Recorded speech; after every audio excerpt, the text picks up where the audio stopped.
and welcome to the podcast where friends discuss environmental policies from around the planet.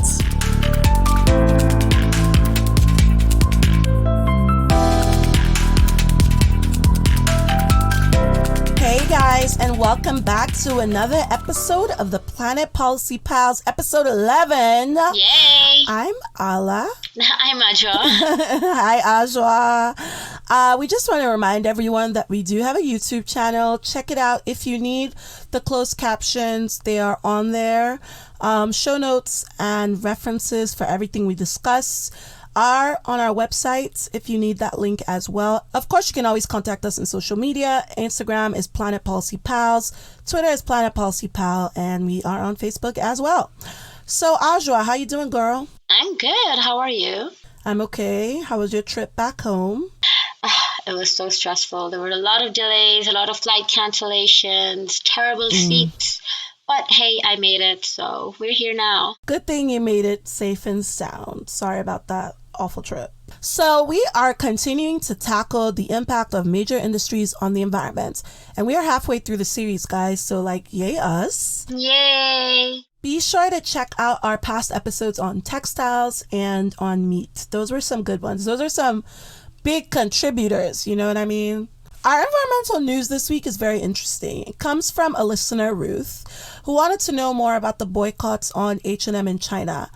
This whole story is beyond me, but this is where it starts. On March 22nd, Britain, Canada, the EU, and the United States announced sanctions on Chinese officials in an escalating brouhaha over the treatment of the Uyghurs in Xinjiang province of China.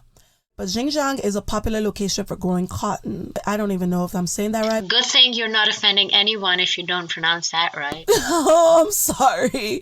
But soon after that, screenshots from a statement posted in 2020 of September came out. They were from H&M and they were saying they had deep concerns about the reports of forced labor in this province. And they were confirming that the retailer had stopped buying cotton from growers in the Xinjiang region. And so all this stuff started circulating on Chinese social media, and that's where it started. So after this happened, right, the sanctions are in place, the H&M email came out. The China's General Administration of Customs then accused H&M of using cotton dresses for girls that contain dyes and harmful substances. So this is an allegation that is not yet confirmed. And they say that these dyes and harmful substances can be absorbed by the body and endanger a child's health. That's where we're at in this situation. Very confusing. So Aja, what are your thoughts on this developing clusterfuck story?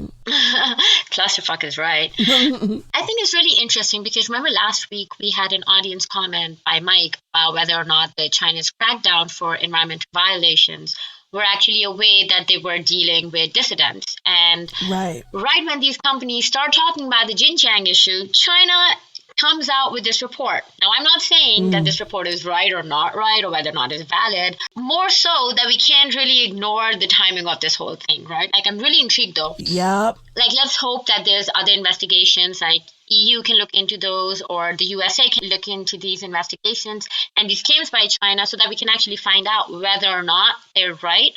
But until then, I'm just going to be honest, I am not really on China's side with this because the timing is just so spectacular. It is sus. It is very, very suspicious. I don't know. We'll see. We'll see where this goes, guys. All I know is wherever this ends, somebody's going to learn. Either H&M is going to learn or China's going to learn. Somebody is going to learn. This week, we're talking about tourism. Fun fact. Okay, I always say fun facts, and these facts, they're not fucking fun, you guys. I should stop saying fun fact. I mean, I find them fun. Fair enough. We find them fun. But then again, we're nerds. 45 people arrive on average at tourist locations every minute. And there have been over 740,000 tourist visits this year alone. That was surprising to me because we're still kind of getting out of COVID. No, we're not. What do you mean? I mean, people are out, you know what I mean? They're returning to normal or whatnot. But 740,000 already, we are really clearing these numbers. I guess that's not a lot in general, but if you consider where we just came from as far as COVID, then it might seem more. In 1950, there were 25 million international tourist arrivals globally. In 1970, that number jumped to 166 million. From 1990 to 2018, we have reached 1.442 billion. By 2030, 1.8 billion tourist arrivals are projected. And that's just like by 2030, that just that year in 20, like that's what we're expecting between now and then. I mean, on the one hand, I guess it's good that we're visiting and interacting with more people, but the environment, maybe not so much. So with these developments, it's important that we consider what is the best way to travel? How can we really be doing this right? Which is why we are going to talk about ecotourism, you guys, which is the kind of tourism that's basically sustainable, but Ajwa will explain that in detail later because we get it mixed up a lot. Before we jump into ecotourism, let's unpack how tourism works right now. So we all know what tourism is. It's when you visit somewhere. I don't know what else to tell you. Why is it good for society? I mean, the biggest thing is jobs and money, right? A lot of people make a lot of money from visitors. Travel blogs, also a big part. The Caribbean islands, for example, rely heavily on travel and tourism for employment. Like a lot. The industry accounted for 90.7% of jobs in Antigua and Barbuda in 2019, according to the World Travel and Tourism Council. Oh, wow. Jobs are the biggest part of tourism.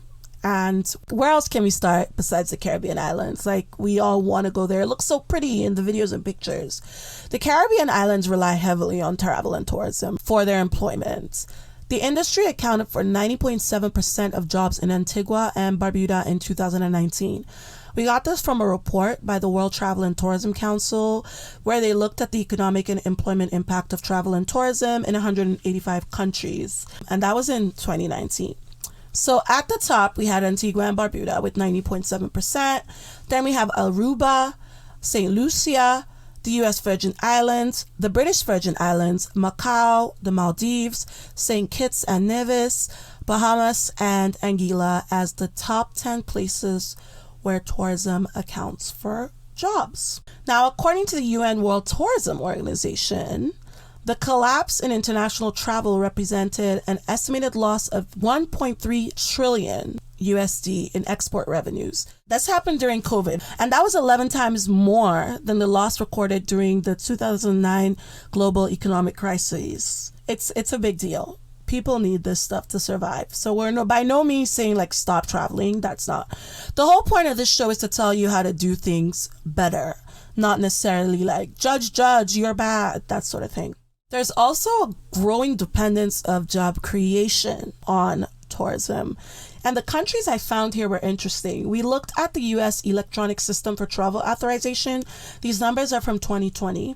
And they basically did a study where they looked at the direct contribution of travel and tourism to employment across 172 countries. They compared this to the number of tourists within each country per 100 tourists. The countries are going to surprise you. I guess these are more like growing ones. So we had 4 in Asia: Bangladesh, India, Pakistan, and the Philippines. We had 5 in Africa: Ethiopia, Madagascar, Libya, Guinea, and Nigeria, and 1 in South America, Venezuela. So these aren't necessarily like hot tourist locations, but these are places where job creation is directly impacted by tourism. I thought it was interesting that both our countries were on there. So apart from the money and the jobs, right, when you have more tourism, you can raise awareness about ecotourist locations. You can encourage more protection of heritage sites, because for whatever reason, it seems like people don't start protecting heritage sites until they start getting damaged, which maybe be a little more proactive. I don't know. That's just me. And in general, when there's more people running to a country for vacation, it leads the governments there to be like, all right, we need some better environmental regulation to protect our country. So those are the like benefits beyond jobs. So what about the costs? There's a biodiversity cost, of course, because you introduce alien species into an environment, and that kind of throws off what you got going on over there. Also, like, there's these exotic species thing. Remember last year we were all watching Tiger King? So, since the 17th century, invasive alien species have contributed to nearly 40% of all animal extinctions. And this was as of 2006 from the on Biological Diversity. It's been like, what, 14? Yeah, it's been like 15 years since then. So, God knows where we're at. It's estimated that approximately 480,000 species have been accidentally or deliberately introduced to locations that lie beyond the natural limits of the geographic range of those species. Some of them are beneficial in terms of like food production. It's mostly plants, you know what I mean? So now you have plants that never existed. I guess that's supposed to be kind of good. But on the flip side, alien species can also lead to economic losses. For example, it's estimated that non-native species invasion in 6 nations are causing more than 314 billion US dollars per year in damages. In the US alone, it's estimated that invading alien species cause losses adding up to almost 120 billion per year. In a study of the socioeconomic parameters affecting plant invasions in Europe and North Africa, some scientists that I cannot say their name, but check the show notes, found that the density of naturalized species was positively correlated to the number of tourists that visited a country. So like I said, good and bad. There's also like the ecological functions, you know what I mean? Talking about like species, soil formation, greenhouse gas absorption, that sort of thing. And because biodiversity and tourism are connected, like you're more likely to travel to a more biodiverse place because it's beautiful. We have to preserve the biodiversity if we're going to preserve the tourism industry. That's just how I see it. There's also a climate cost, go figure. The tourism sector contributes to around 8% of global greenhouse gases emissions, which, are you kidding me? That's a lot. Tourism-related transports for CO2 emissions are predicted to increase to almost 2 million tons by 2030, which would be a 25% rise. Now, this one is more of a theory than a set-in-stone thing, but scientists argue that at least 15% of global tourism-related emissions are not under any binding reduction targets as far as the Paris Agreement. So what we need are stricter regulations to make people commit to them, but currently we don't have them. In recent years, right, like this makes sense. The number of forest fires has increased following periods of extreme dryness because climate change is real. You guys do not argue with me. I will not listen to you. Large areas of forest and parkland have now been closed off to visitors more than ever before because of these negative effects of the impact of tourism and climate change in the form of deforestation, because people collect wood and people chop things down. As an example, there's this one trekking tourist place in Nepal, and already they're suffering the effects of deforestation because they can use up to 4 or 5 kilograms of wood a day just to sustain that trip for people. So you got to find the balance. Yeah. Speaking of resources, right beyond land, tourism makes huge demands on water resources. Like, again, we're going to the Caribbean, because that's where everyone wants to go, right? One study found that the average guest in Jamaica uses between 645 and 2,086 liters per night, compared with 95 and 725 liters per guest in the UK. Oh, which, wow. What are you doing in Jamaica that is requiring you to consume people's...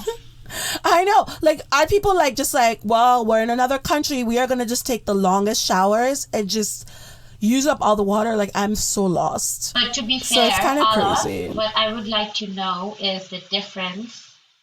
Like, the average guest in Jamaica is an American. What's the American average usage? Isn't that just that? Okay, so that's a good point that you make.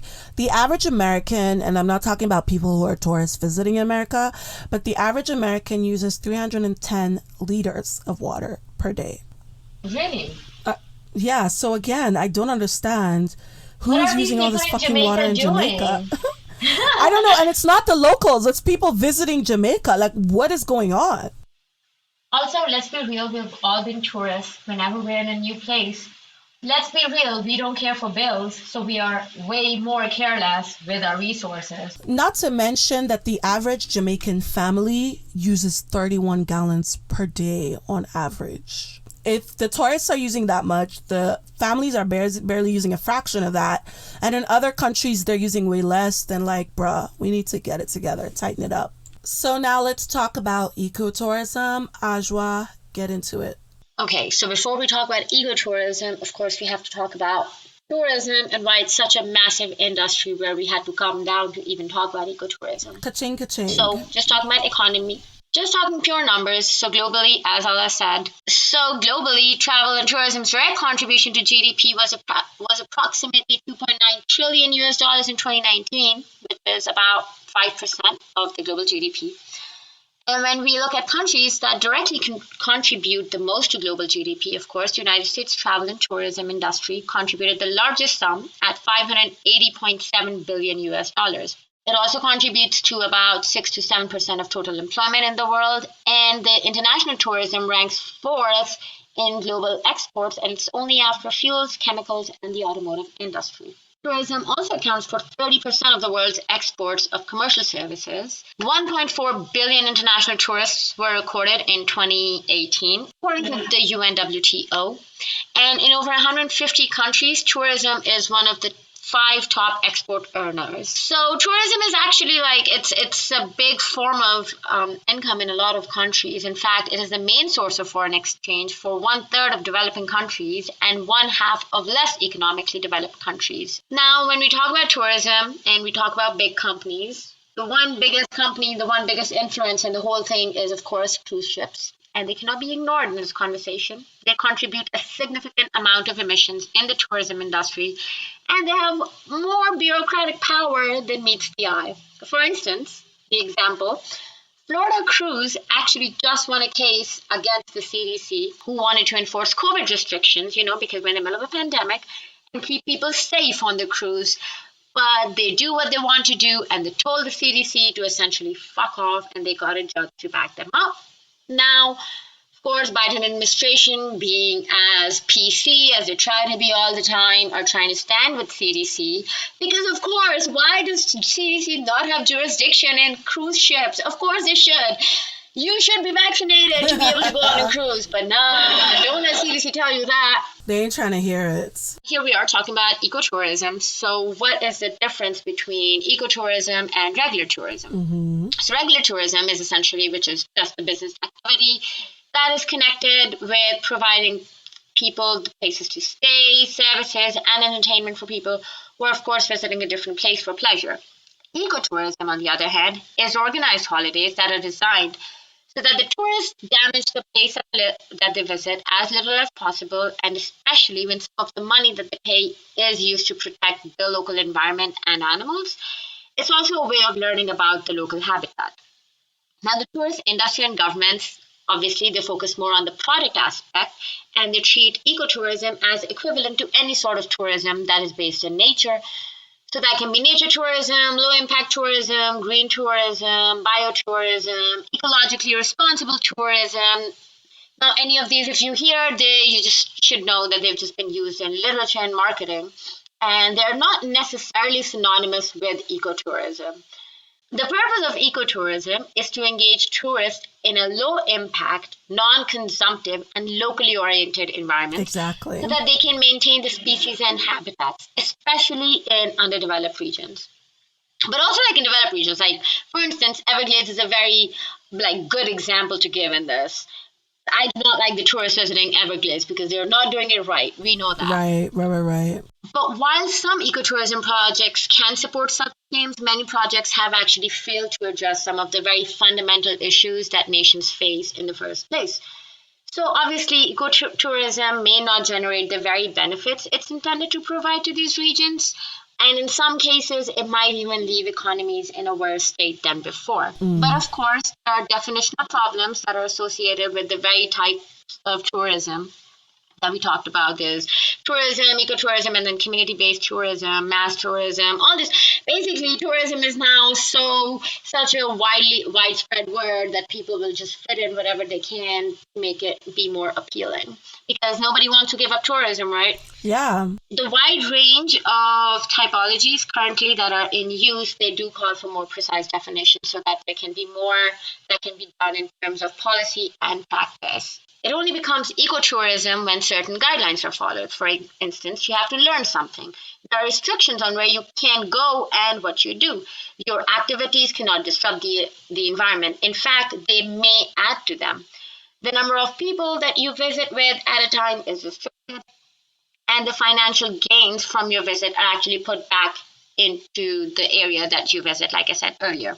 And an example of this difference in traveling is the Dhofar beaches in Oman, which by all accounts are very impressive. You might be outside, and of course the scenery is beautiful, but the location is not designed as an eco-tourist location because none of the characteristics discussed above are included. Right. And though it should be noted that it is very well preserved by the government there. So yes, it is. It's nature tourism, but it's not ecotourism. 100%.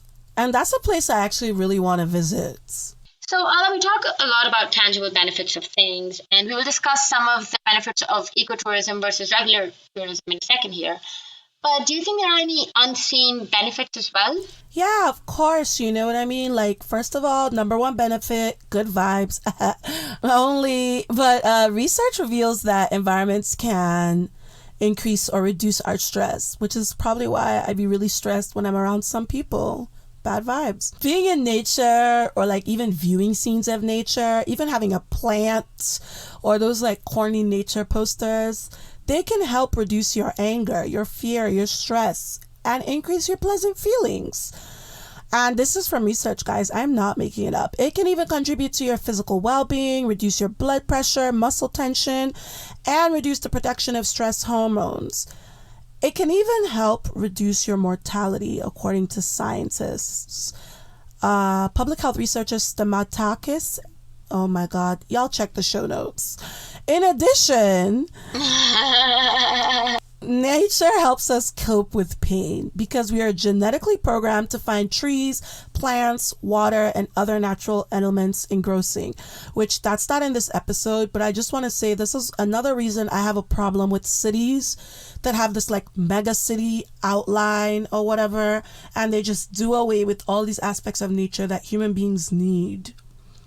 And a good example of this classic study of how nature can help with pain and discomfort, a study of patients were done by some doctors and they checked patients who underwent gallbladder surgery. Half had a view of trees and half had a view of a wall, which, Jesus Christ. According to the physician who conducted the study, Robert Ulrich, the patients with views of trees tolerated pain better, and they appeared to nurses to have fewer negative effects. And they spent less time in a hospital. So next time you're in a hospital, guys, just tell them to put you in a room that's facing some trees so you can get up out of there. Yeah, no, nature honestly agreed with everything you said. In this day and age, it would really help getting away from the screens, not even gonna lie. And also, like, it makes you more sensitive to other cultures. And as we currently see, the world is being so polarized. So get out. Try to find out new people, hang out with them, get to know them. Yeah. Go find a tree hugger and hug a tree hugger, you guys. Yeah, hug a tree hugger. Don't hug me, though. I don't like that. Now, data right now that is emerging that deep green, carefully conceived and executed ecotourism provides conservation benefits. It is obviously apparent that hosting adventurous travelers in fragile areas provides a positive alternative to the destruction of habitat and the decimation of animal and forest resources through other sources of income like logging, mining, overfishing, and of course endangered animal skills because poachers are everywhere. And they're available to communities struggling to survive and maintain their cultural heritage. So it's much easier, or it's a better way to earn money instead of just just deforesting the entire area and just selling that log for wood, which is probably going to still make you less money than if you just had Michelle from Alabama come visit you. Man, I love people from Alabama. I just keep mentioning it. Oh my God, Alabama.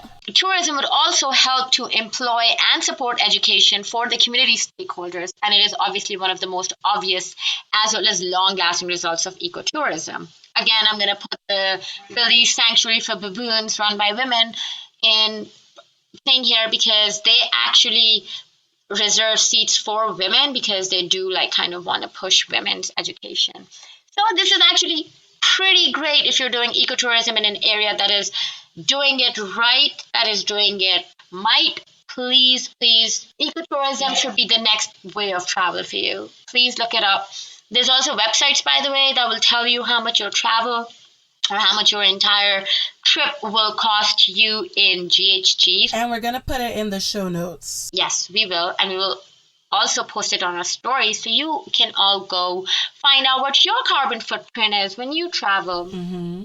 And as environmental visionary Paul Hawkins said, business is the only mechanism on the planet today powerful enough to produce the changes necessary to reverse global environmental and social degradation. Eco travel is a leading example of this principle at work today. Go be a part of it. 100%. So it's true that ecotourism is generally better for the environment, but are there some ways that it can be detrimental, like if it's not done right? Well, I mean, of course, anything that is not done right can obviously be bad. So much so even if you don't drink water right, you're going to die. So when you do something, you're going to have to do it right. And while ecotourism is a great concept, of course, if it is not done right, it can expose a lot of protected habitats to tourists who may not understand the importance of it, right? These frequent visits, they lead to a phenomenon called habituation. Right now, this is where animals are subjected to regular interactions with tourists and people, so they become used to the presence of humans. That makes them vulnerable to not only just predators, but also to poachers, because they're just going to think they're friends as well. True.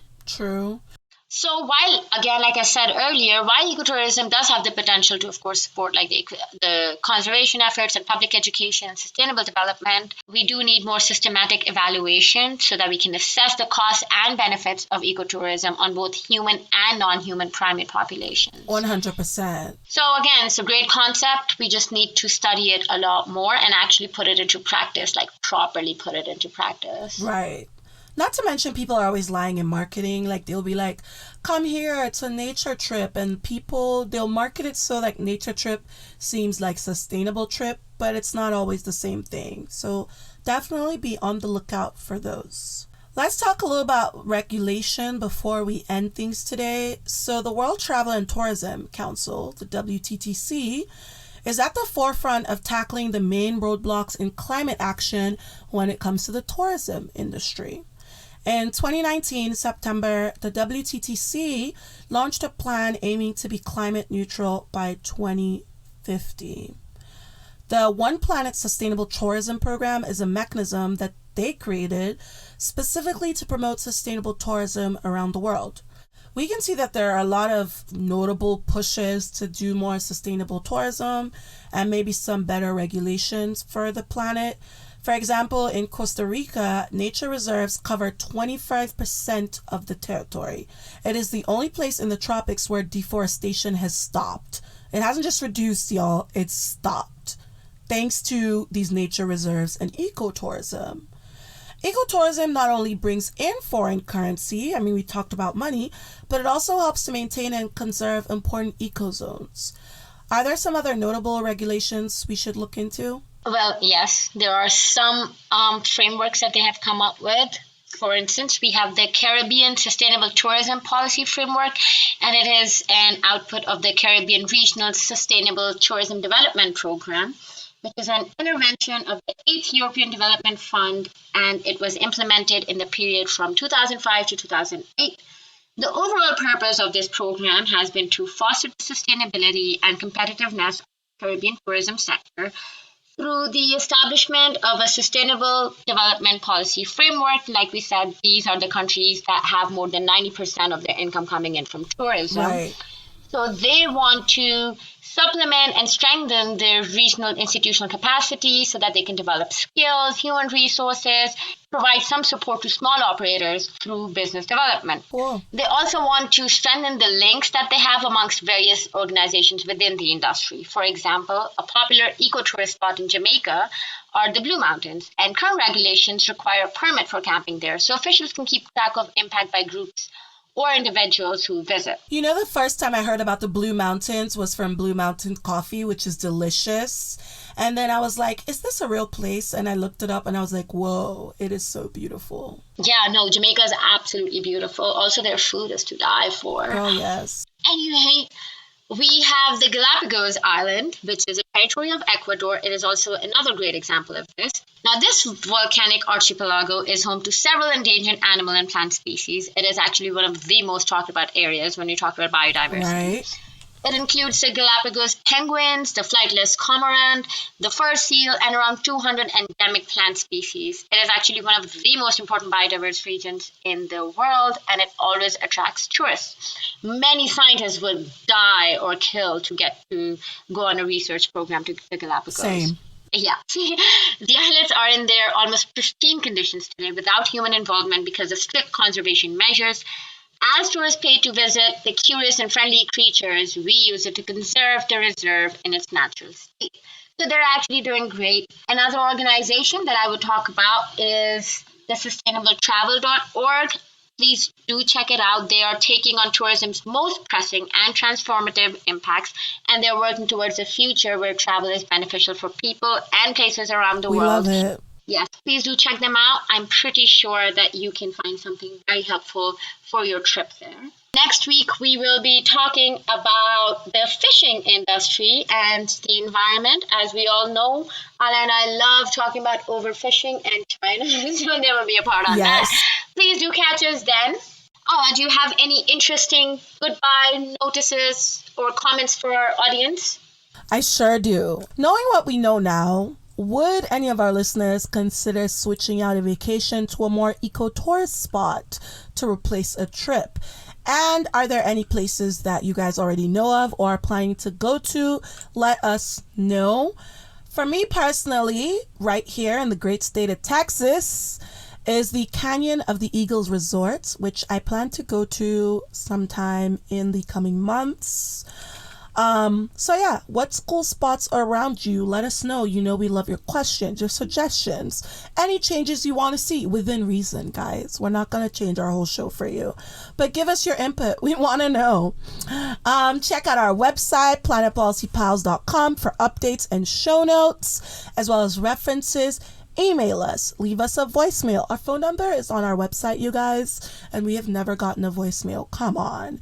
Rate us, review us. If you have any questions about tourism or ecotourism, we want to hear them. Follow us on Twitter at Planet Policy Pal, Instagram at Planet Policy Pals, and like our Facebook page. And until then, keep learning, pals.